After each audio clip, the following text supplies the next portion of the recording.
नमस्कार। आज वीडियो बनाने का बहुत दिन बाद मुझे जो अवसर मिला है और उसका सबसे बड़ा कारण है कि मेरी अंतर्मन ने ऐसा कहा कि कुछ ऐसी चीज़ें चल रही हैं मार्केट में जिस पर मुझे वीडियो बनाना चाहिए। तो इसी के संदर्भ में ये बात कहने जा रहा हूँ और वो संदर्भ है, क्या नायब तहसीलदार की भर्ती सीधी होगी या नहीं। कुछ चैनल्स हैं जिन पे खूब ढेर सारी इन्फॉर्मेशन इस पे डाली गई हैं यूट्यूब के माध्यम से, और मार्केट में भी सरगर्मी लगातार पकड़ी रही है।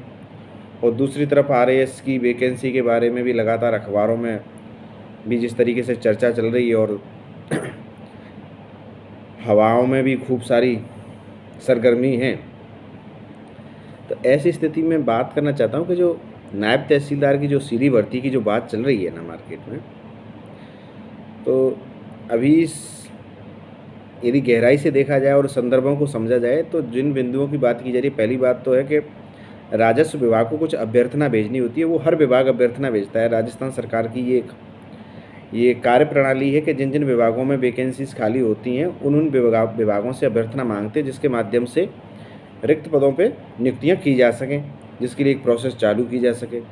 तो वो जो अभ्यर्थना वाली सूचना है उसको कुछ लोगों ने इस तरीके से ले लिया है कि वो नायब तहसीलदार की भर्ती सीधी की जाएगी। दूसरी बात है कि वो जिस बात की पॉइंट की दलील दे रहे हैं, और वो पॉइंट है कि जो उन्होंने तहसीलदार नियमावली है राजस्व विभाग के द्वारा तहसीलदार सेवा के लिए, उसके पॉइंट 7 में जो जिस तरीके से चीज़ें व्यक्त की गई हैं उसके ऊपर बात कर रहे हैं। तो मैं आपको स्पष्ट रूप से कह देता हूं कि ये ऐसा कुछ भी नहीं है। अब तक जो आरएएस के माध्यम से जो आरटीएस की सेवा होती है वो भी नायब तहसीलदार के माध्यम से ही होती है, और वो रिक्रूटमेंट में पहले वो जो 66% की बात कर रहे हैं अब 50% कर दिया गया। तो ये कोई बड़ा बिंदु नहीं है। ये सिर्फ कैडर में जो प्रमोशन के एस्पेक्ट्स होते हैं जिसमें के माध्यम से पटवारी से या अन्य जो कार्मिक हैं जो राजस्व विभाग के, उनको किस तरीके से तहसीलदार सेवा में लाया जाता है, उसके कारण इसके इस तरीके का बिंदुओं पर बात की गई है। बाकी नायब तहसीलदार सेवा की जो भर्ती है वो स्पष्ट रूप से आरटीएस के माध्यम से ही होगी। डायरेक्ट रिक्रूटमेंट का जो प्रावधान है वो पहले भी था और अभी भी है, और वो जो डायरेक्ट रिक्रूटमेंट हो रहा है उसके लिए कोई अलग से वैकेंसी नहीं आएगी, आरएएस के माध्यम से ही वैकेंसी आएगी।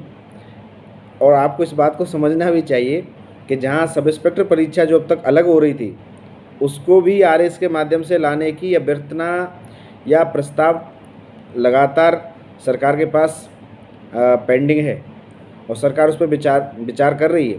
तो आप कैसे समझ सकते हैं कि नायब तहसीलदार जैसी एक प्रेस्टिजियस जो सेवा है, जिसका एक समाज में और प्रशासन में बहुत बड़ा महत्वपूर्ण अंग है, उसको हम डायरेक्ट रिक्रूटमेंट के माध्यम से सिर्फ आप एक ऑब्जेक्टिव भरेंगे और चले जाएंगे, ऐसा कुछ भी नहीं है।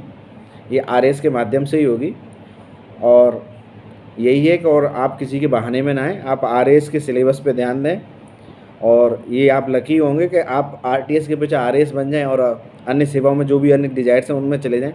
सिर्फ आरटीएस के बारे में मत सोचें, आरएएस के बारे में सोचें, और आरएएस के माध्यम से ये परीक्षा होने वाली है।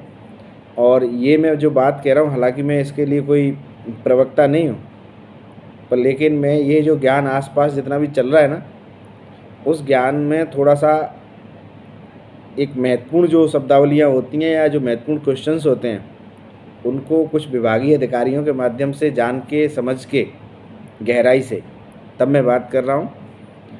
बहुत बहुत आभार, आपने मुझे सुना, और फिर मिलते हैं किसी भी टॉपिक पे। Thank you to all.